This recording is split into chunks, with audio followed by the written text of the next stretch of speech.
Bonjour à tous. J'ai, à mon avis, pas l'entièreté des connectés, mais c'est pas grave. On a des questions, non? Maître Calouart, parfait. Voilà. Alors, bonjour à tous. Comme je suis ravie donc d'accueillir le professeur Jean-François Van Drongenbroek pour cette nouvelle formation consacrée au droit judiciaire international. Alors, je vous prie d'ores et déjà de m'excuser pour la connexion peu stable si jamais on devait être coupé. Rassurez-vous, avec Jean-François, si la session devait être trop coupée, on la redonnera de manière beaucoup plus fluide, avec une connexion plus stable, mais c'est l'informatique. On n'est pas toujours la garantie de tout ça. Alors, juste pour vous rappeler, avant de lui donner la parole, nous avons encore une formation programmée sur la protection du consommateur en droit international privé qui sera donnée par Arnaud Neut. Et ça, c'est programmé le 16 mars 2023. On y est déjà, hein, puisqu'on est quasi à la fin de l'année. Et on est en train, avec la commission de DIP, de continuer un programme et on vous le communiquera, ou en tout cas, on le diffusera pour la suite de l'année. Maintenant, venons-en donc à notre orateur, qui donc c'est Jean-François Van Drongenbroek, professeur ordinaire à la faculté de droit et de criminologie de Louvain-la-Neuve, professeur invité aux universités Paris 2 et Saint-Louis-Bruxelles et avocat au barreau de Bruxelles dans l'association Nota Butil. Jean-François, on est ravi de te recevoir. Tu vas nous parler de la date des actes de procédure en droit judiciaire international et tu as la parole. Je te remercie. Moi aussi, je te remercie, chère Vinciane, et je ne pouvais difficilement refuser à une camarade de cours mon incursion parmi vous. Je suis très heureux, chers consoeurs, chers confrères, d'arriver ici sur ce webinaire. Alors, Vinciane Gillet a pu vous dire que tout était sécurisé, sauf moi, dans la mesure où mes compétences en informatique, a fortiori distancielle, sont excessivement limitées. Donc, si d'aventure tout devait lâcher, je vous prie d'abord de me pardonner, ensuite de me le signaler, c'est-à-dire de m'envoyer un petit message ou de me passer un petit coup de fil, chère Vinciane, si jamais tout ça devait foirer. Alors, je suis absolument ravi de vous avoir, non pas à l'écran, puisque celui-ci est désespérément vide. Ça me rappelle les temps épouvantables du Covid avec mes étudiants, mais n'hésitons pas, dans la mesure du possible, à faire usage de l'outil convivial des questions et réponses qui sont là à votre écran. En tout cas, une chose vous réunit, c'est probablement le bon goût du droit international privé et du droit judiciaire international en particulier. Je souhaite aujourd'hui vous parler de la date des actes de procédure en droit judiciaire international. Quel est l'intérêt concret du sujet? Plaçons-nous face à 3 ou 4 petites situations dans lesquelles, j'en fais le pari, vous avez toutes et tous déjà été confrontés, auxquelles vous avez déjà été confrontés. Par exemple, je lance une citation, exploit d'huissier donc, contre une personne, qu'elle soit physique ou morale, qui est domiciliée ou qui, selon le cas, a son siège social à l'étranger. Très bien. Je fournis le projet de citation à mon huissier de justice, lequel procède, selon les instruments que nous verrons tout à l'heure, à la signification. D'abord, je pense à moi. À quel moment précis l'effet interruptif de prescription extinctif qui court contre mon client se produit-il? Deuxième question, je pense à l'autre.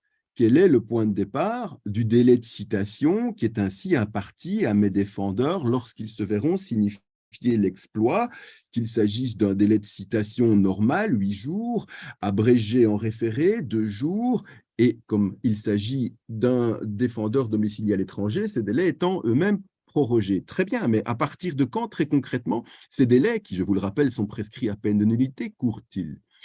Deuxième situation ultra récurrente à laquelle nous pouvons être confrontés, je fais ce coup-ci signifier une décision, un jugement, un arrêt, une ordonnance, toujours à un adversaire domicilié à l'étranger. Question ultra basique, je dois pouvoir gérer le délai, le cas échéant, soulever l'exception d'échéance qui frapperait la tardivité du recours de mon adversaire, mais quel est le point de départ du délai d'appel ou, selon le cas, de pourvoi qui est imparti à mon adversaire domicilié à l'étranger? Troisième situation très pratique, ce coup-ci, je dépose une requête d'appel, je pourrais aussi parler d'un pourvoi en cassation d'ailleurs, contre une personne moral ou physique, à nouveau, domicilié à l'étranger. Je pense à moi, je pense à lui. À quel moment valable est-ce que j'ai interrompu mon délai d'appel ou mon délai de pourvoi lorsque je dépose au greffe adéquat mon acte de procédure? Et je pense à l'autre, à quel moment va débuter le délai de comparution, 15 jours en appel, susceptible de proroger, article 1062, qui est imparti à mon intimé.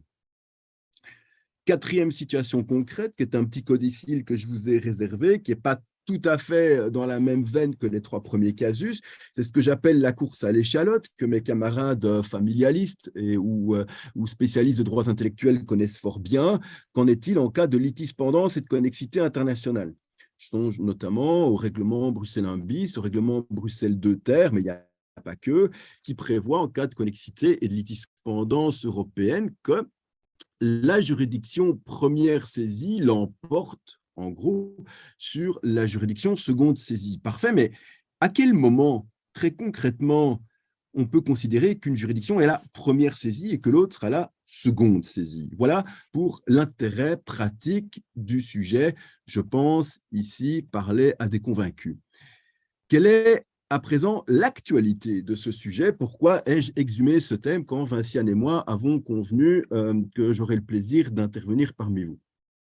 3 événements, me paraît-il, sont de nature à susciter l'actualité du sujet et peut-être d'ailleurs à peaufiner, à modifier les réponses classiquement apportées à nos questions. Deux événements législatifs, un événement jurisprudentiel. Un premier événement législatif, je suppose que tous les DIPistes ici ont déjà été bien roués à cette question.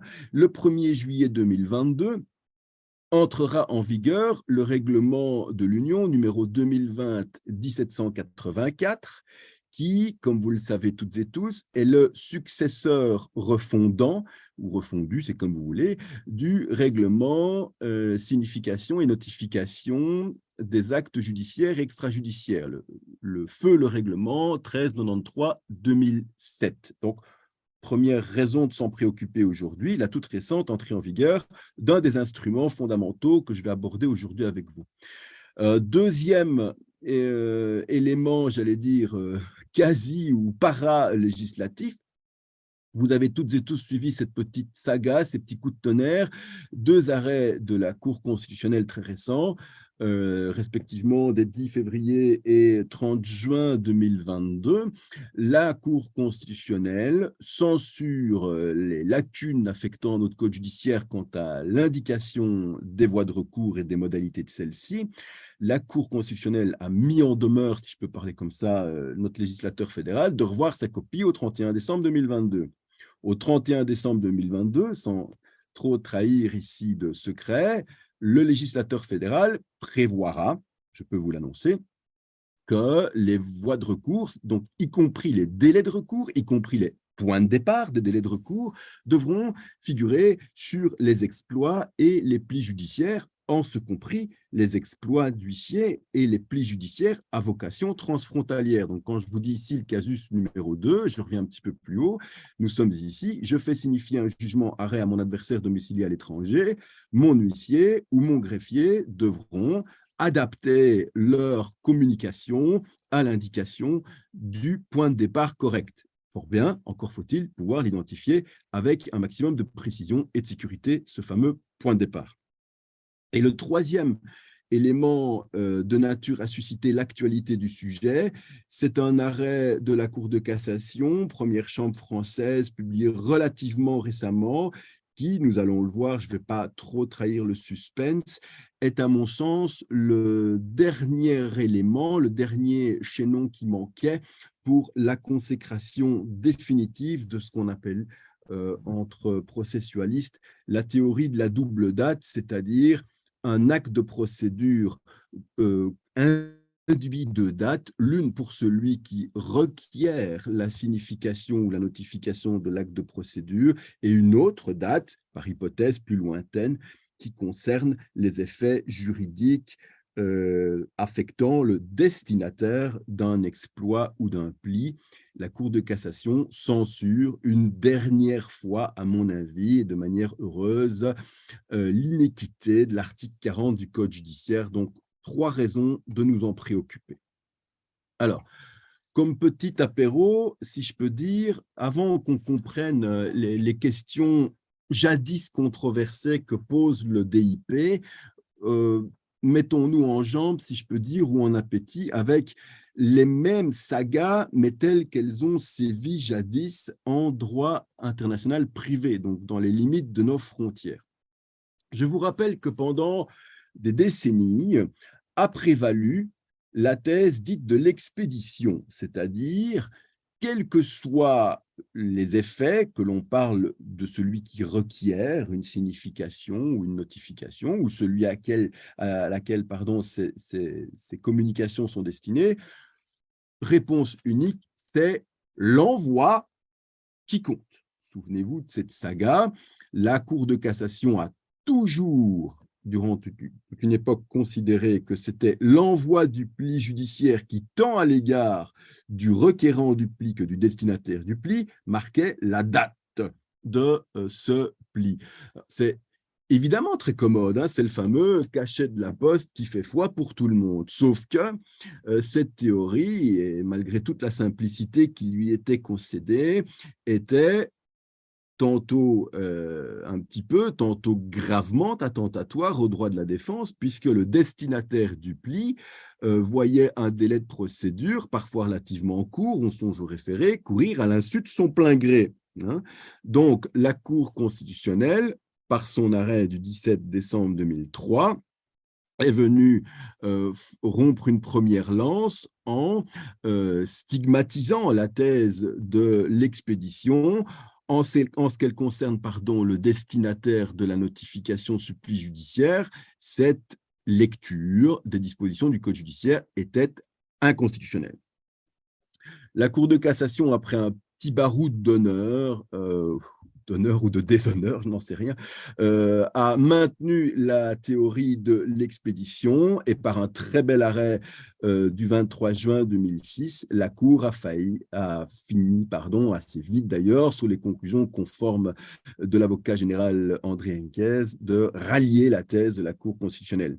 Tout ça donna lieu à un dénouement législatif, heureusement, par une loi de décembre 2005, l'article 53 bis du Code judiciaire que vous appliquez presque quotidiennement, consacre la théorie dite de la double date en droit judiciaire interne, puisque, vous le savez bien, l'article 53 bis du Code judiciaire commence par ces mots absolument magiques et déterminants: à l'égard du destinataire, une notification, les délais commençant à courir à partir de notification sont calculés depuis, et selon le cas, recommandé, puis judiciaire ou remise en main propre, depuis telle ou telle date. Donc, c'est bien la théorie de la réception qui, à l'égard du destinataire, est consacrée par le législateur. Certes, l'article 53 bis ne parachève pas la consécration de la théorie de la double date en disant dans un alinéa subséquent et by the way, pour le requérant d'une notification, les effets sont quant à eux produits au jour du dépôt de l'acte à notifier, mais l'exposé des motifs est d'une clarté totale à cet égard.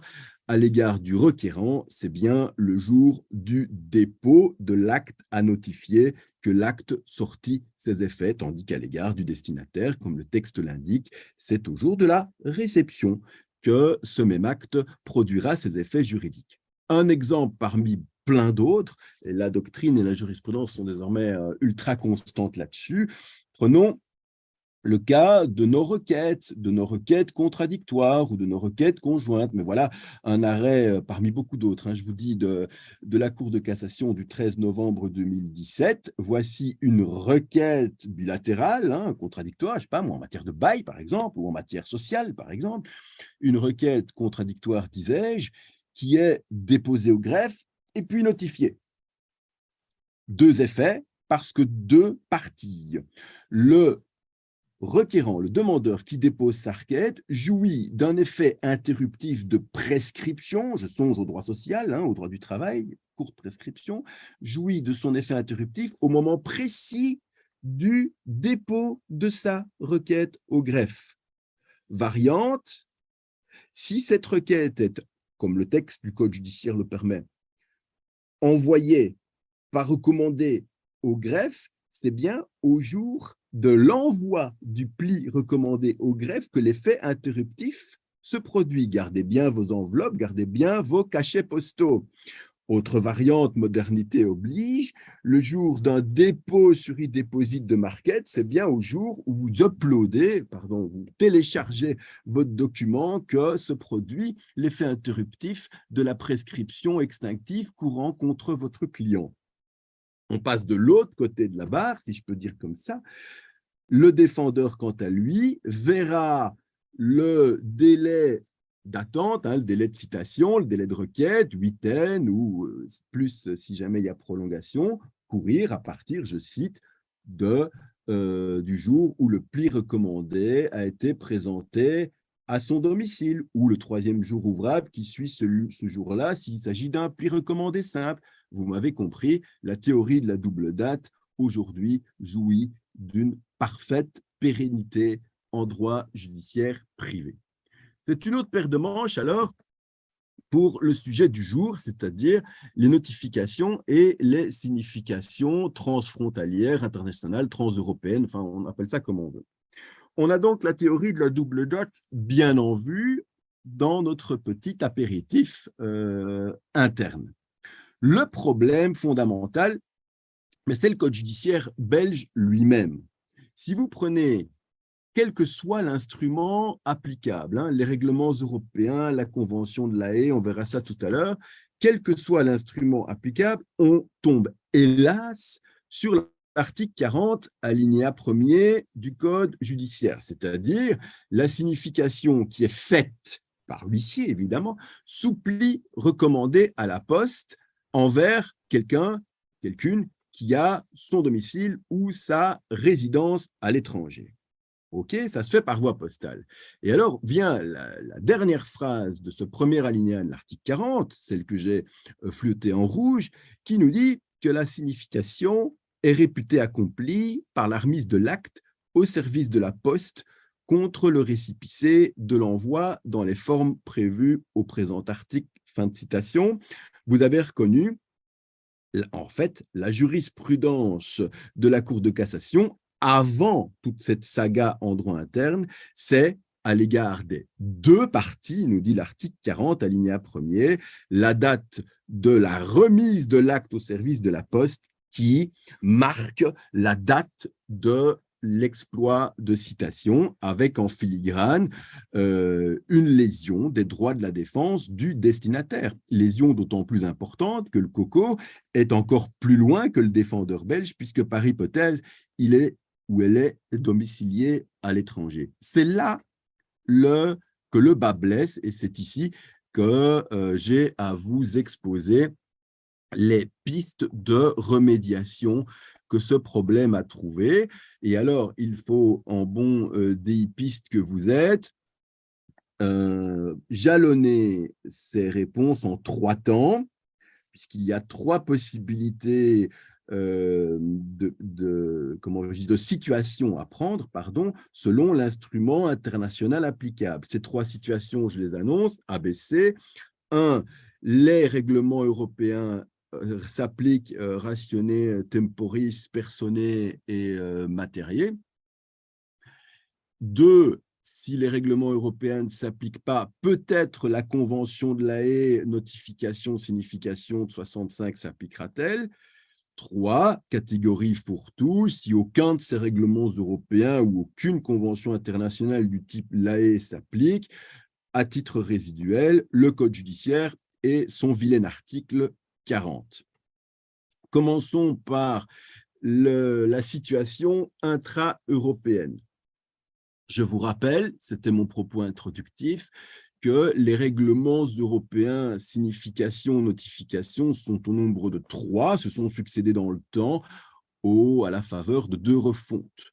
À l'origine, il y eut le règlement 1348-2000 qui fut succédé par le règlement 1393-2007, qui lui-même vient de se faire succéder par le règlement 1784-2020, entré en vigueur en juillet 2022. L'historique à retracer n'est pas inintéressant, au contraire, il est fondamental. Première étape, le règlement 1348-2000 du 29 mai 2000. On a bien en vue notre problématique article 40. Et le problème s'est posé parce que le règlement 1348-2000 ne comportait aucune disposition qui soit relative à ce que j'appelle la datation de l'acte, qu'il s'agisse d'une signification ou d'une notification, de l'acte posté. Débrouillez-vous, entendu, avec vos droits internes.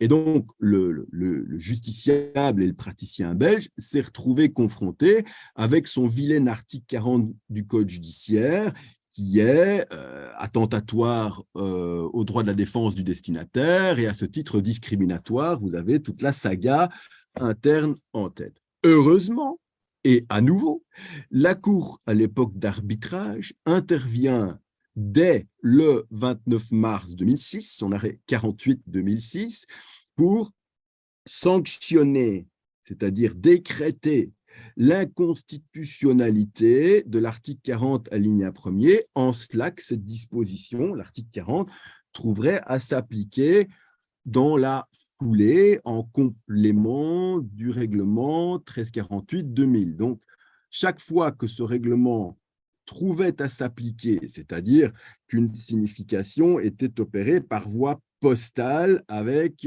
recommandé accusé de réception à l'égard d'un destinataire domicilié dans un des autres États de l'Union, l'article 40, alinéa 1er, était neutralisé. C'est-à-dire très concrètement que la théorie de la double date trouvait à s'appliquer. Je dépose ma requête en Belgique et j'interromps, puisque je suis requérant de la notification, j'interromps la prescription de mon droit à ce moment-là, mais mon destinataire qui est domicilié en Espagne ou en France ou ailleurs ne voit courir son délai de comparution qu'à compter du jour où il reçoit le pli contenant signification ou notification.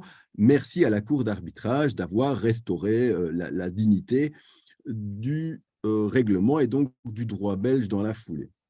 Deuxième étape, et je les prends comme des jumeaux parce qu'ils le sont, rien n'a changé à cet égard-là, les règlements 1397-2003, pardon, j'ai fait une coquille, là, c'est 1393-2007 et 1784-2020. C'est du copier-coller, hein, donc là, il n'y a pas d'innovation en 2020. Je vous invite à prendre comme référence dans le règlement 1393 l'article 9, qui est devenu l'article 13 du nouveau règlement.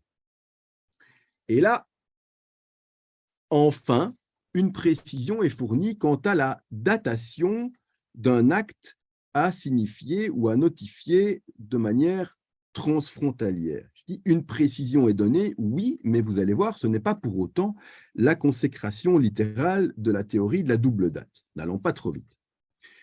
Que me disent ces dispositions, 13 aujourd'hui, 9 jusqu'il y a peu, sans préjudice, ça on s'en fiche, la date de la signification ou de la notification d'un acte effectué en application du règlement est celle à laquelle l'acte a été signifié ou notifié conformément à la législation de l'État requis.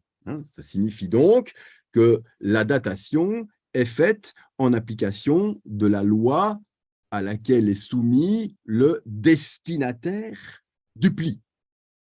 Mais il y a un toutefois. Toutefois, lorsque, conformément à la législation d'un État membre, un acte doit être signifié ou notifié dans un délai déterminé, on songe à la prescription, on songe à un délai de recours, la date à prendre en considération à l'égard du requérant est celle fixée par la législation de cet État membre. Il y a donc une règle qui est à la fois distributive, selon que les effets juridiques d'une signification ou d'une notification intéressent le requérant ou le destinataire d'un pli international, la réponse n'est pas la même, la règle est distributive, il y a 2 dates, mais cette règle européenne est présomptive. Je veux dire par là que le législateur européen a simplement présumé, c'est-à-dire fait le pari, que les États membres adopteraient dans leur législation nationale respective des dispositions du type double date. Hein, le règlement lui-même ne consacre pas la théorie de la double date. Il renvoie simplement aux 2 droits nationaux dont relèvent respectivement le requérant et le destinataire d'une notification ou d'une signification transeuropéenne. Bon, alors prenons un arrêt de la Cour de cassation du 11 septembre 2020 pour illustrer cette règle distributive et présomptive. L'arrêt de la Cour de cassation du 11 septembre 2020 dit ceci, il est en néerlandais, en prenant comme date de signification au destinataire la date d'expédition par l'huissier de justice en vertu de l'article 40, alors qu'en vertu de l'article 9.1 du règlement, cette date doit être déterminée par le droit néerlandais, eh bien, l'arrêt de la Cour d'appel d'Anvers méconnaît l'article 9.1 du règlement parce que, à l'égard du destinataire, c'est-à-dire le défendeur qui attend son délai de comparution, qui attend son délai de citation, pardon, à l'égard de ce destinataire qui était domicilié aux Pays-Bas, c'était bien le droit hollandais qui trouvait à s'appliquer et non pas notre vilain article 40 du Code judiciaire belge. OK. Donc, le législateur européen distribue 2 dates et présume que ces 2 dates seront déterminées par des droits nationaux favorables qui au destinataire, qui au requérant. Donc, c'est du cas par cas. Il faut voir dans chacun des droits nationaux quelle est la réponse donnée selon le cas en vertu de l'article 9.1, aujourd'hui 13.1, ou de l'article 9.2, aujourd'hui 13.2.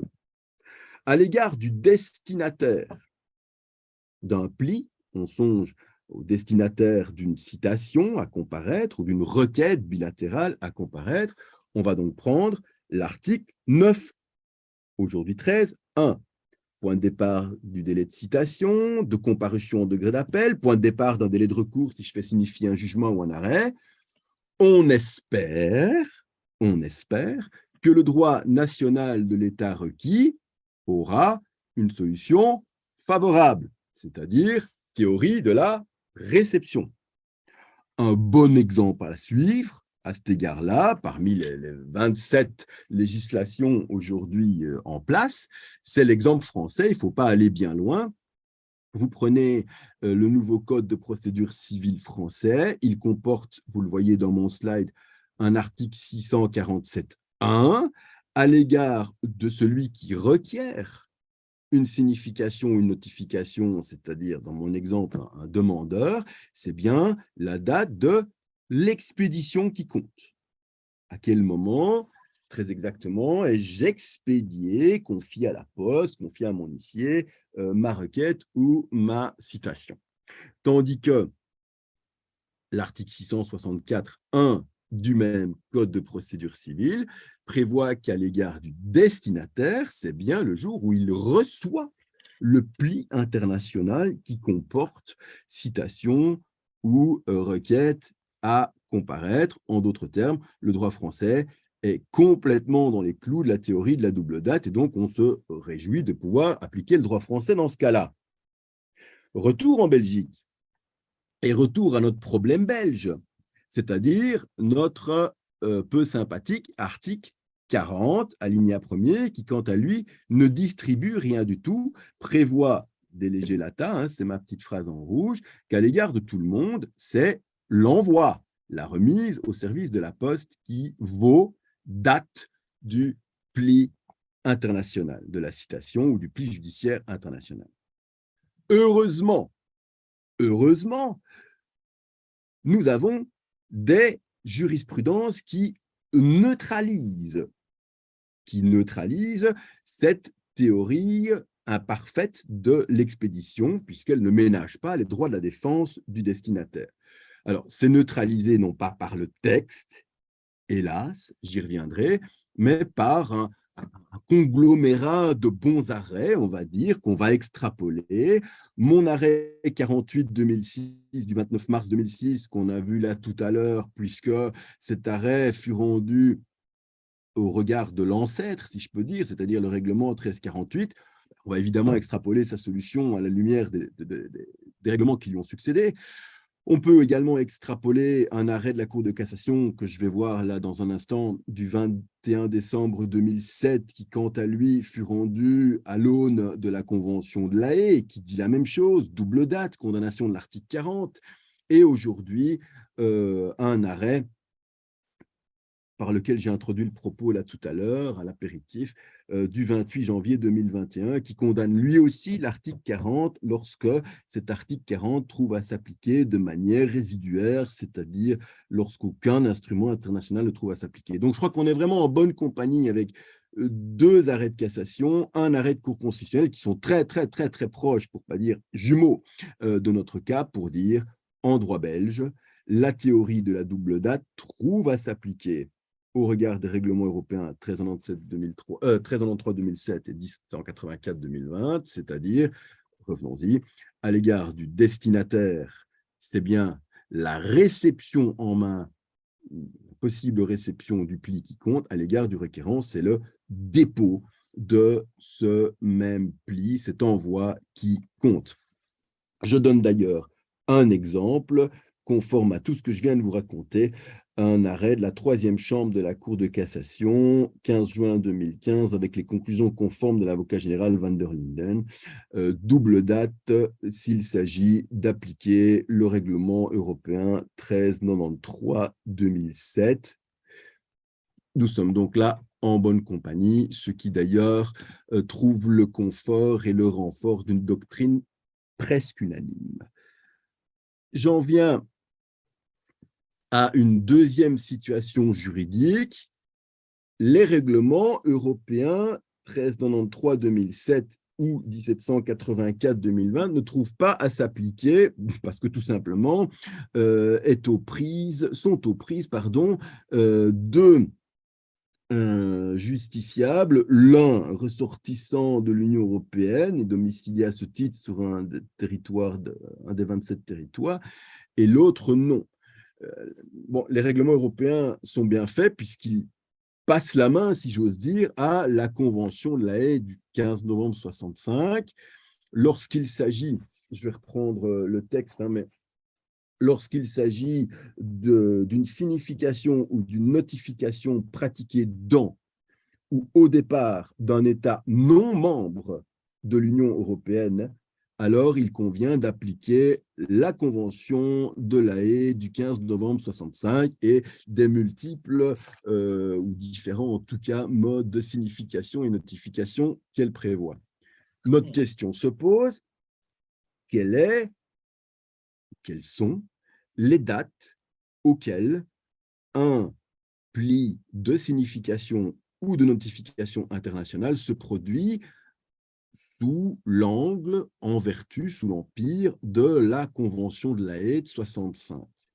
Réponse, en droit belge, c'est ce fameux arrêt de la Cour de cassation du 21 décembre 2007 que je vous proposais il y a un instant d'extrapoler. Là, pour le coup, on ne l'extrapole pas. C'est l'arrêt, le leading case qu'il nous faut avoir à l'esprit pour répondre à notre question.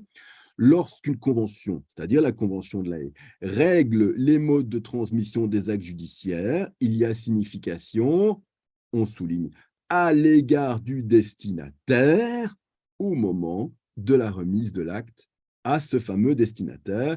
Là aussi, ce fut un arrêt qui revira la position de la Cour de cassation qui jusque-là appliquait servilement l'article 40, c'est-à-dire une seule date, celle de l'envoi. Non, c'est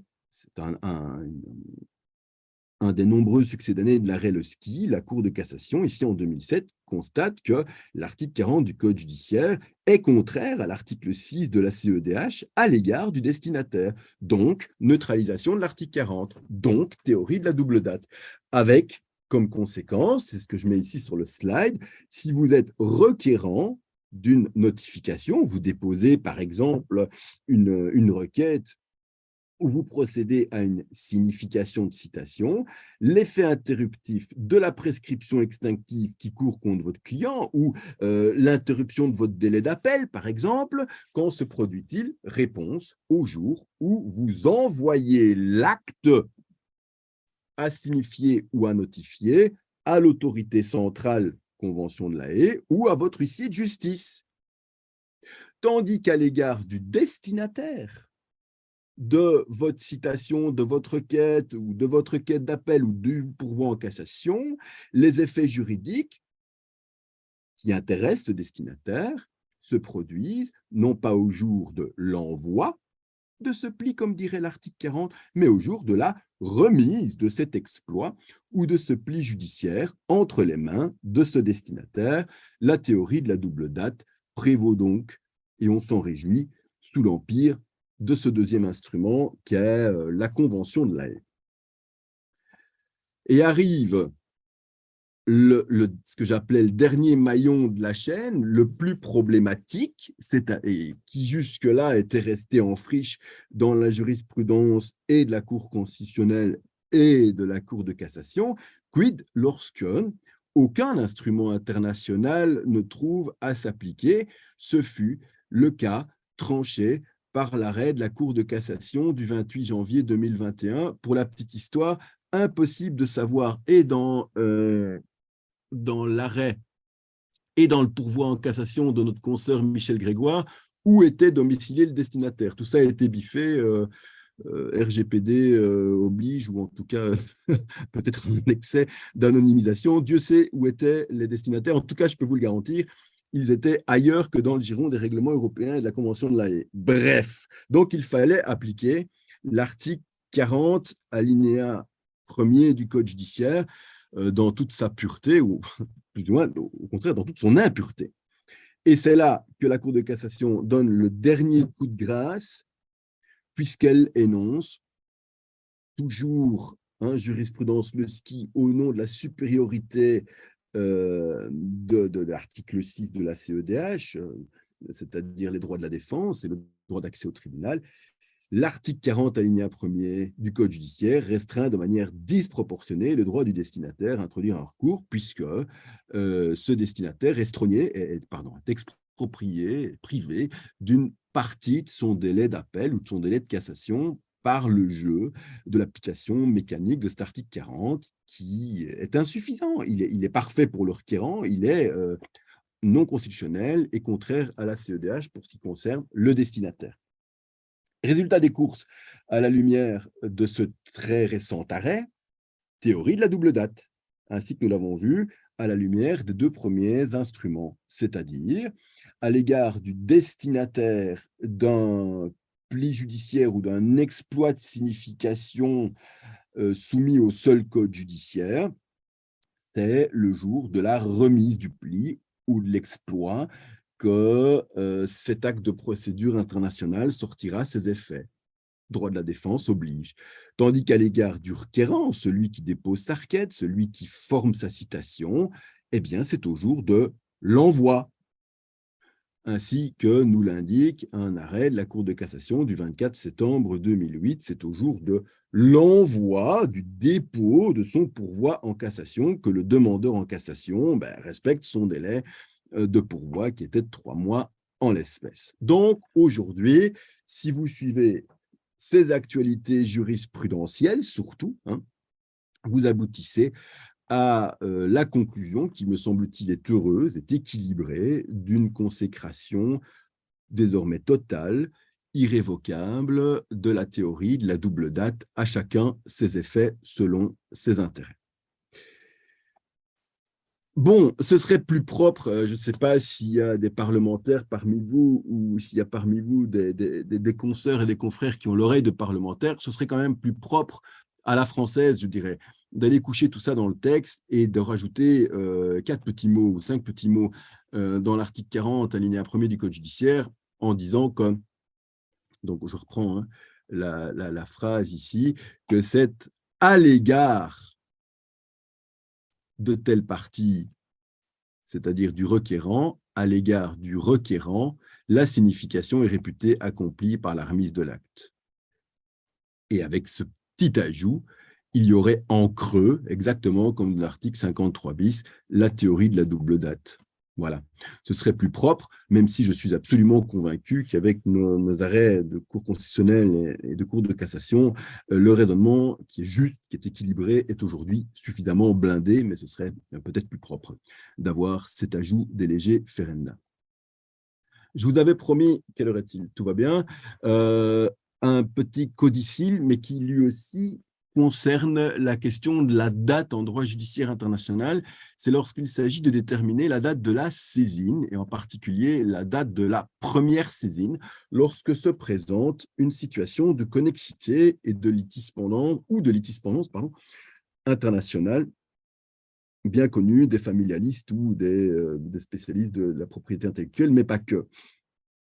Je borne mon raisonnement, je cantonne mon raisonnement de ce midi à l'Europe, même si je pense, sans avoir fait trop de développement, que ce que je vais dire là s'applique, à mon sens, également lorsque trouve à s'appliquer l'article 19 du Code de DIP, lorsqu'il est question de juridiction première saisie en cas de litispendance internationale régie par le Code de DIP. Mais pour l'instant, restons dans le giron européen. Et nous avons là une règle qui est jumelle dans nos règlements européens. Je prends avec vous, j'ai fait une coquille, je prends avec vous nos deux préférés, si je peux dire, le règlement Bruxelles 1 bis et en matière familiale, le règlement Bruxelles 2 ter et non pas 1 ter comme apparaît là à l'écran. L'article 32 pour Bruxelles 1 bis et l'article 17 pour Bruxelles 2 ter. Que nous racontent ces dispositions? À nouveau, il s'agit de dispositions bicéphales, deux solutions possibles. Alors, donc on a ces règlements bien en tête. Deux juridictions sont saisies, connexité ou litispendance. Qui donc est la première saisie qui va devoir, bon, vous connaissez les solutions, conserver l'affaire ou surseoir à statuer, enfin peu importe. Qui est la première saisie? Réponse, article 32 dans Bruxelles 1 bis et 17 dans Bruxelles 2 ter. Réponse, la voilà. Une juridiction est réputée saisie à la date à laquelle l'acte introductif d'instance ou un acte équivalent est déposé au greffe de la juridiction, à condition que le demandeur ne néglige pas de faire signifier ou notifier l'acte précédemment déposé. Ça, c'est pour tenir compte des systèmes juridiques ou des mécanismes juridiques en vertu desquels l'acte introductif de la demande ou du recours est d'abord déposé avant d'être extériorisé, communiqué à son destinataire. Il y a un autre système qui peut prévaloir, c'est le petit b. Si l'acte doit être notifié ou signifié avant d'être déposé, je mets deux couleurs différentes, alors quelle est la date de la saisine? C'est la date à laquelle cet acte, qui doit être signifié avant d'être déposé, c'est la date à laquelle il est reçu par l'autorité qui sera chargée de la notification ou de la signification. Petit ajout en bleu, la linéa 2 de nos articles 32 ou 17 selon le cas. C'est qui l'autorité chargée de la notification ou de la signification qui est visée dans ce petit point B? Bruxelles 1 bis a innové sur la base du rapport Heidelberg pour éviter toute contestation, parce qu'il y avait eu des controverses à ce sujet. C'est bien la première autorité qui reçoit les actes à signifier ou à notifier. C'est au moment où cette première autorité, quand il y a une chaîne d'autorité, on songe à l'huissier et puis l'autorité centrale, eh bien, c'est le premier maillon qui va dater le moment de la saisine. Ça valait la peine d'être précisé dans Bruxelles 1 bis et dans Bruxelles 2 ter. Et alors, on a l'article 32.2 ou 17.2 qui nous dit que la juridiction ou l'autorité qui est chargée de cette signification ou cette notification doit consigner soigneusement la date du dépôt de l'acte introductif ou la date de la réception des actes à signifier ou à notifier selon qu'on applique le point A ou le point B. Alors, rassurez-vous, ça ne va pas rester abstrait, on va appliquer tout ça en droit belge. mais il n'y a pas 36 solutions, hein. C'est soit une citation, soit une requête chez nous. Bon, alors, si vous introduisez un litige par citation, exploit de huissier, il faudra alors appliquer le petit point B de nos articles 32 ou 17. Petit point B, je vous le rappelle, c'est lorsque l'acte est signifié avant d'être déposé. C'est bien le cas d'une signification de droit belge. Donc, dans ce cas-là, on applique l'article 32B, c'est-à-dire la saisine a lieu à la date à laquelle l'acte à signifier est reçu par l'autorité, par la première autorité. OK. S'il s'agit d'une requête contradictoire à faire notifier, on va alors appliquer les littéras A de nos dispositions, c'est-à-dire la date à laquelle l'acte introductif d'instance ou un acte équivalent est déposé, puisqu'il est notifié après ce dépôt. Qui est l'autorité chargée de la notification ou de la signification au regard du règlement Bruxelles 2 bis et du règlement Bruxelles 2 ter? Réponse, cette autorité est l'autorité au sens de nos règlements européens 1393 et 2007 et 1784-2020 qu'on a vu tout à l'heure à propos de nos autres sujets. Très concrètement parlant dès lors, si vous prenez l'article 3.1 du règlement 1784-2020, qui va donc définir qui est l'autorité, ou plus précisément la première autorité chargée de notifier ou de signifier. L'article 3.1 charge la Belgique de notifier à la Commission européenne l'identification de ces autorités, de ces entités. Réponse dans l'Atlas judiciaire européen par la Belgique à la Commission. Chez nous en Belgique, l'autorité, la première autorité, c'est l'huissier de justice, à qui vous confiez votre projet de citation. Par contre, à côté d'eux, nous dit toujours la déclaration de la Belgique à la Commission européenne, si vous faites notifier une requête, alors l'autorité, la première autorité qui va dater la saisine, c'est le greffe, évidemment, auprès duquel est déposée votre requête. Résultat des courses, je mets ça en majuscule, là, en violet. En droit belge, la date de la saisine sera la date la date de la réception du projet de citation par l'huissier de justice s'il s'agit d'une citation, ou la date de la réception, c'est-à-dire du dépôt de la requête à notifier par le greffier. Donc, chers consoeurs, chers confrères, c'est bien au moment très précis où vous adressez à votre huissier de justice votre projet de citation à signifier avec instructions irrévocables qu'est saisi le juge belge auprès duquel vous convoquez votre adversaire. Et d'ailleurs, cet huissier a, conformément aux articles 32 et 17 des règlements respectifs, l'obligation de consigner ce petit mail ou ce petit courrier que vous lui avez envoyé.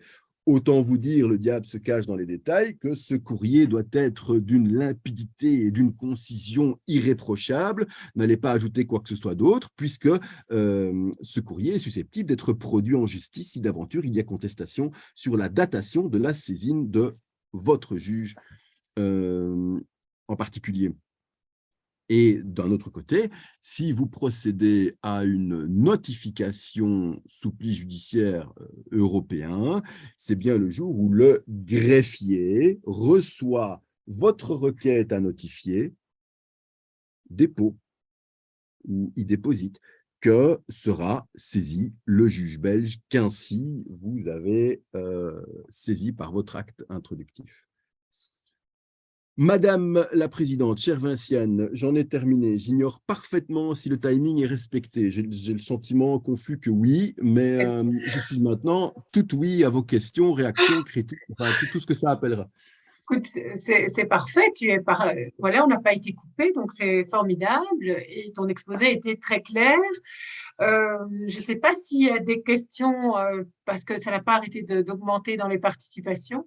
Je ne sais pas si c'est des questions, mais en tout cas, ce que je voulais peut-être te poser en tant que praticienne et effectivement familialiste confrontée à des questions de litispendance, quand même, comme peut-être tous les participants, c'est que tu rappelais au niveau de la saisine par huissier, donc l'envoi du mail hein, qui doit être peu détaillé et qui donne les choses, la mission à l'huissier de manière très claire.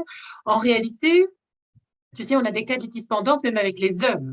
Et donc, quand l'huissier reprend dans son acte la référence à ce mail qui le saisit, il précise l'heure, ce que le greffe ne fait pas quand c'est une notification. Or, le problème peut être le même. Donc, moi, depuis quelques sueurs froides dans certains dossiers de litispendance, je fais même indiquer par le greffe l'heure, si tu veux, quand tu déposes la requête pour la notification, quand il y a un cas potentiellement de litispendance, évidemment, avec un dossier étranger. Mais voilà, donc on va jusqu'à l'heure, ce qui... Enfin, voilà, je voulais juste... Mais tu as tout à fait raison et j'ai un cas à l'esprit effectivement où il a fallu aller jusqu'à regarder l'heure. Alors sur le plan des principes, on va jusqu'à regarder l'heure, en effet, c'est comme ça. C'est la date et l'heure d'ailleurs. La pratique que tu évoques, on espère, Vinciane, qu'elle va disparaître avec l'âge de la pierre, c'est-à-dire le jour où on pourra tout déposer informatiquement, il y aura une datation automatique, mais tu as parfaitement raison, il faut être très vigilant. Oui, le problème ne se pose pas, évidemment. Alors ici, tu as une question de Magali Servet. Que fait-on dans les calculs des extensions de délai 15 jours, 30 jours, 80 jours pour l'étranger? Cela s'ajoute encore à la date de réception de l'acte pour le destinataire. Réponse oui. Oui. Réponse oui. Imaginons, quel que soit l'instrument, mais bon, prenons la France, alors on applique les règlements européens. C'est au jour où il va recevoir son pli contenant exploit de citation ou notification que va commencer à courir le délai de 8 plus 15, 23. Et c'est sans doute, je comprends la question de notre consoeur Servet, évidemment, ça retarde d'autant plus la première comparution utile pour éviter la nullité de mon défendeur français. Raison de plus donc, argument de plus donc, pour obtenir en amont la requête abréviative, je songe surtout au référé, bien sûr. Alors, je ne sais pas s'il y a d'autres questions. Tu as été tellement clair. Quand on t'écoute, tout est simple. Si ça pouvait être comme ça sur le terrain, mais ce n'est pas toujours évident. Je ne sais pas si nos autres... Je ne vois pas d'autres Mais questions. c'est simple.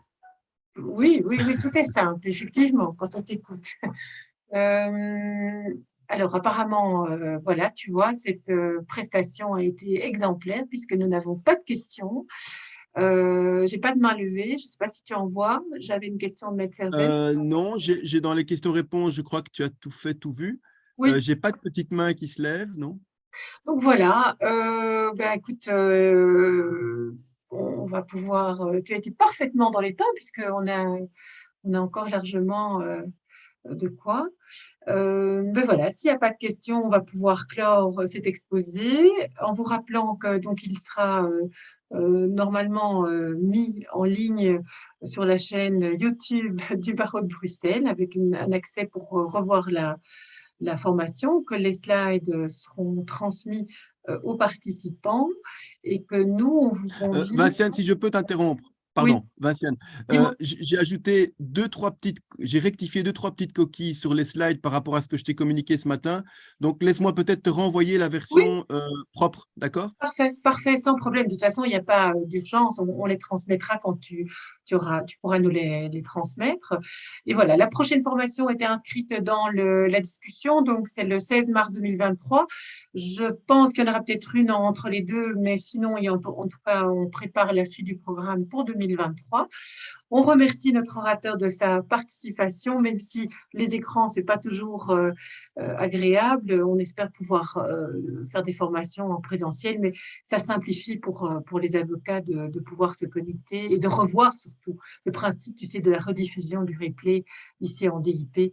C'est parfois agréable de pouvoir réécouter une conférence sur des matières qui ne sont pas toujours aussi simples, même si on t'écoute avec plaisir. Voilà, je pense que tu as des remerciements. Oui, c'est des remerciements.